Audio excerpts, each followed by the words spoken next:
name is Victoria Ashworth and I graduated at Leeds Metropolitan University in 2007 and since then I've been at Wood mostly.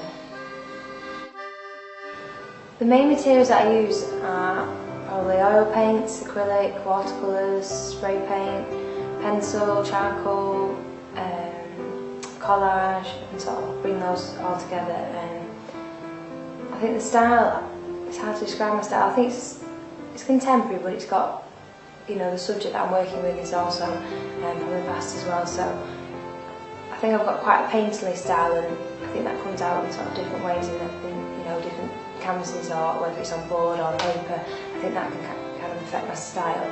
I think the more I work, you know, with different materials, it sort of becomes my, you know, a bit of the style of mine. You know, using the spray paint with the oil paint and working with those alongside collage as well. So I think I've got quite a painterly style, but also maybe a little bit of a graphic edge as well.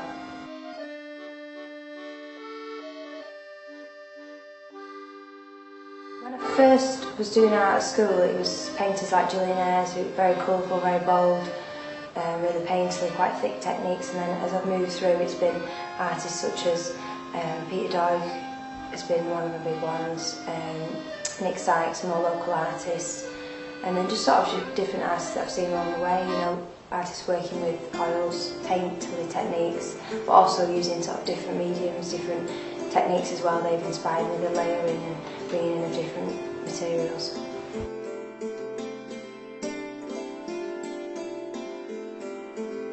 Since I've graduated, it's sort of gone round in a bit of a cycle really. When I first graduated, obviously getting my studio, it was freezing cold, it was empty, it was quiet, it was a lot, you know, big difference from when I was at uni working, you know, with 3 or 4 other people in one space. So when I first finished, to sort of find my feet, I worked with images that I was familiar with, places I've been, so sort of went into that sort of comfort zone really. And then as I've carried on and I've continued working here, I've sort of got back my confidence and found my feet again, and I've sort of took back what I've learned from uni really and started to bring back the collage and the mixed media and sort of to bring that again. So my work's got the painterly side, but now a little bit more purpose. I'm really pleased, so it's going well.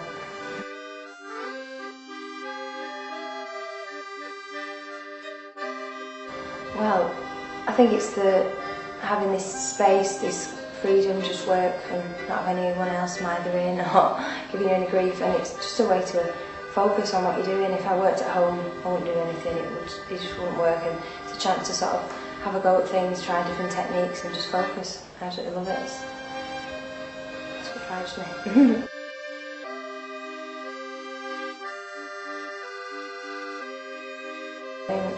My dream, and hopefully in the future I will want, you know, be living somewhere a bit more sunny and spacious and, you know, full of light, and that's maybe what that's about. Whether I knew it when I did them, I don't really know, but it was about the Manchester rain and its depression and how it affects people and the way people move around the city as well, you know, the speed at which they move and how these umbrellas just sort of pop up as soon as the, you know, rain starts to drop. And it was a chance for me to work with more, you know, more spray paint and a bit more mixed media as well, so I really enjoyed making those paintings.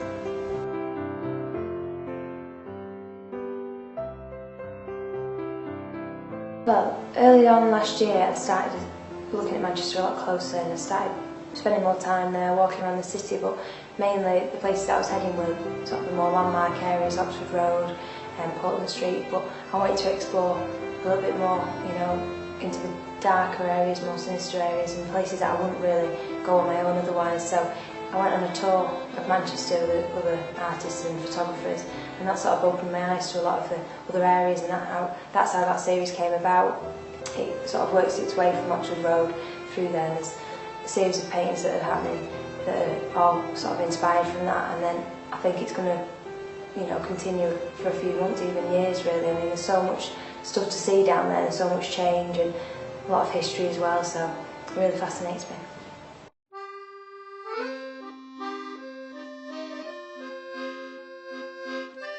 Since spending time more in the city, the architecture's, you know, started to stand out to me a lot more, and particularly in Manchester with a lot of new developments and things, and it does upset me, it does frustrate me when I see new things popping up everywhere, and I love Manchester for its, you know, beautiful buildings, brick, stone, and all those things, and they do sort of come through my work in different ways, whether quite subtly or quite obvious in, you know, using collage and things like that.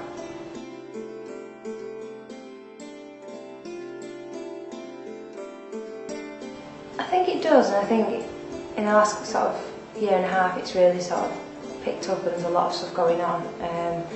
There isn't a massive amount of galleries, there's a lot of sort of small independent runs, but independently run, but it is quite hard. I mean, there is the big ones, obviously Manchester Art Gallery and the Corner House, and you can sort of dream that you'll get in there one day, but there is the support network as well. There's a lot of artists that are working and living in the city, so I think that helps as well, that I've got people around me that I know are doing it as well, and I'm constantly meeting new people from different studio groups that I can speak to and find out what they're doing. So there is a great network of artists, and you don't feel lost here. You feel like you've always got someone you can sort of help, you know, call upon, and they can help you out. So I think it's definitely a good place to, you know, become an artist. A lot of studio groups, and there's just a big network of artists.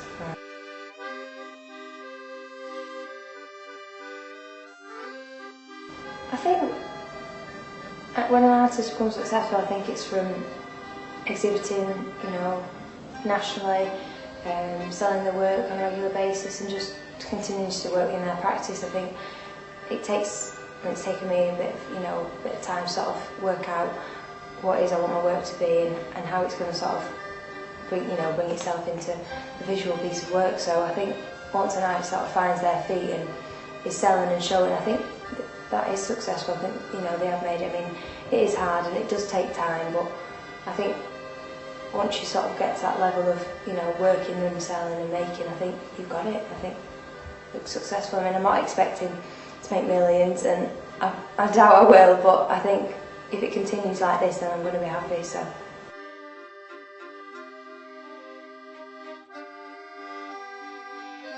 Gosh, 5 years. I hope that I'm living somewhere near the sea. I know that sounds daft, but 5 years' time, I hope that I will still be doing, you know, making work, and I've got every intention to carry it on. I don't have any reason to give up. It's going well. I've got a good mixture of things in my life, so I think in 5 years' time, if it's where it is now, but maybe on a slightly more, you know, busier with selling and exhibiting, taking my work, you know, to further afield. I think that's my aim, really. Obviously, I want a studio space, and just trying to get the balance. I mean, I've got a good mix at the moment. I'm working, but I'm also selling and I'm painting. I've got sort of a lot of things going on, but it's all related, and I'm enjoying, you know, every bit of it. So in 5 years' time, that's where I hope it'll be. But 10 years' time, gosh, I don't know. But I don't see myself stopping or giving up. I think if I've done sort of 2 or 3 years, I'm on my way. So I'm just going to keep going, keep pushing that in.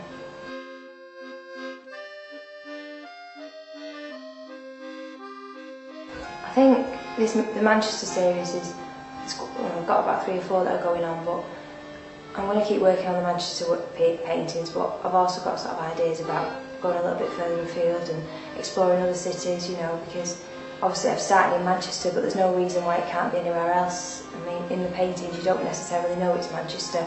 It's a little bit more sort of, you know, what's the word? Could be anywhere, you know, you could be any city, any, you know, canal side. It's just that in that picture it's trying to create something, but it doesn't matter where it is really. So Manchester's obviously the starting point, but over the next couple of years my plan is to sort of explore further afield and keep pushing what I'm doing.